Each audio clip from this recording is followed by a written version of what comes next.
In the world of elite chess, some days are pretty quiet. This was not one of those days.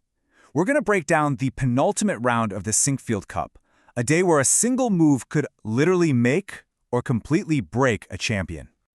And yeah, Grandmaster Yasser Seirawan was not exaggerating one bit. We are talking about unbelievable tension, some absolutely shocking blunders, and these Houdini-like escapes that just completely scrambled the tournament standings.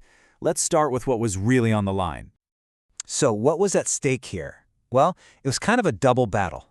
First up, you've got the prestigious Sinquefield Cup title itself, and second, the last qualifying spots for the Grand Chess Tour Finals in Brazil were up for grabs. Two huge prizes with everyone fighting for their shot. So here's how things looked before the round kicked off. You had Fabiano Caruana and the young prodigy Praggnanandhaa tied for the lead. But look who's right on their heels, Levon Aronian and Wesley So, who was desperately trying to punch his ticket to those finals. The stage was absolutely set for some major clashes. So let's start with the leaders. With all that pressure on their shoulders, how did Caruana and Pragg handle this massive day? Well, they played it smart. They played it safe. Both of them chose these super solid, by-the-book opening lines. Pragg, playing against Wesley So, basically steered the game into a position where winning chances for either side were, as the commentators said, virtually unheard of. Caruana did pretty much the same thing. Their strategy was crystal clear. Manage the risk, a safe draw was way better than a disastrous loss. And by both drawing their games, they kept that shared lead. Now, they didn't pull ahead, but more importantly, they didn't fall behind either. This set up an absolutely electrifying winner-take-all scenario for the final round. Okay, now for the real fireworks. The game between world champion Gukesh and Levon Aronian was without a doubt the game of the day. This thing was an absolute roller coaster from start to finish. So after Aronian kind of messed up the opening, Gukesh found himself in what you can only call a dream position. I mean, he had this monster of a passed pawn, his bishop was supporting it, the commentators were pretty sure he was about to score this crushing textbook victory. But what happened next was just pure chaos. Gukesh pressed his advantage for hours, but Aronian defended like his life depended on it. Then, Gukesh let the win slip. But the drama wasn't over, not even close. In the final moments, with the tables completely turned, Aronian had a one-move checkmate.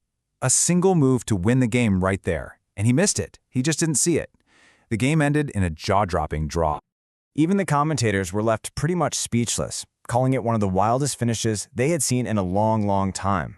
It just goes to show you, even at the absolute highest level, the pressure can create these just unbelievable moments.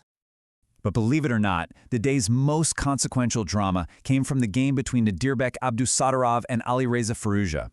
This result sent shockwaves through the entire tournament. For most of this game, Firouzja was in a terrible spot. I mean, he was on the ropes, just defending for his tournament life. But through sheer grit and some brilliant defense, he fought his way all the way back to a drawn endgame. He'd done the impossible. He had saved the game. He had done it. A draw was totally secured. All he had to do was make a few simple, safe moves. But then, under all that pressure, with the clock ticking down, he made a catastrophic miscalculation. And this is just heartbreaking. Firouzja sacrificed his rook, a move he was convinced simplified the position into an easy draw. In his mind, the game was saved. But it was a hallucination. It was the one and only move on the entire board that lost the game instantly. Any other move was a draw. And for his opponent, Nodirbek Abdusattorov, who had been having a pretty miserable tournament up until this point, well, this single gifted victory was his first and his only win of the entire event. And the ripple effect from this was just immense. This single, heartbreaking blunder didn't just cost Firouzja the game. It mathematically eliminated him from the Grand Chess Tour Finals. And in a final, incredible twist, it officially secured that spot for another player, Maxime Vachier-Lagrave, who wasn't even at the board. One move changed the fate of 3 different players. So after all that chaos, what does this all mean for the grand finale? Let's take a look at where we stand. So the day's results look pretty simple on the surface, right? 4 draws and just 1 decisive game. But as we've just seen, that one game had a massive impact, and it completely reshaped the race for the Grand Chess Tour. And here are the standings heading into that final round. Fabiano Caruana and Praggnanandhaa are still deadlocked at the top. It is a 2-horse race for the Sinquefield Cup title.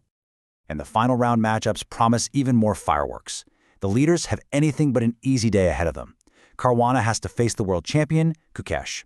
Meanwhile, Praggnanandhaa has the tough task of playing with the black pieces against Levon Aronian. And Wesley So still has this tiny outside shot to qualify for the finals if everything goes perfectly his way. It all comes down to one final day of chess. After a round just filled with drama, mistakes, and these incredible escapes, the ultimate question is still out there. In the final moment of truth, who is going to rise to the occasion and who will be the next to crack under this immense pressure? The stage is set for an absolutely unforgettable finish.